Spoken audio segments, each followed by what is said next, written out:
તો બગસરામાં ટેકાના ભાવે તુવેરની ખરીદી બંધ કરાઈ છે। એકાએક ખરીદી બંધ થતાં ખેડૂતોને હાલાકી પડી રહી છે।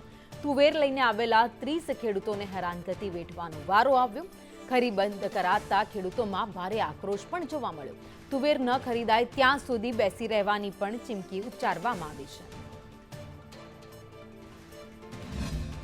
બગસરા યાર્ડમાં 20 થી 25 ખેડૂતો તુવેર લઈને આવ્યા છે ટ્રેક્ટરો ભાડે કરી। તો એ ટ્રેક્ટરોવાળાને હું સમજવું અને ખેડૂતને હું સમજવું, રાતોરાત નિર્ણય લઈ લીધો।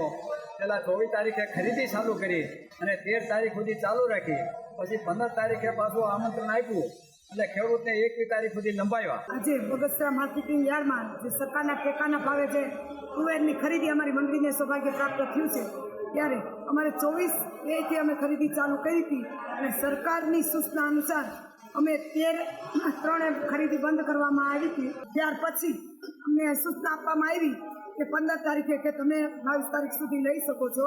તો અમારા તાલુકાના ગામડામાં અમે સમાચાર આપ્યા કે 20 તારીખ સુધી તમારો માલ લેવામાં આવશે, પણ કાલે ઓચિંતાનો 17 તારીખે મેસેજ આવ્યો 4 વાગે કે તમારે સરકારી જે પોર્ટલ છે ખેડૂત પોર્ટલ એ બંધ થઈ જાય છે, કોઈના બિલ બની શકશે નહીં। એટલે રાતે 11 સુધી જેટલા બિલ બનતા હતા એટલા અમે ખેડૂતોને બનાવી દીધા।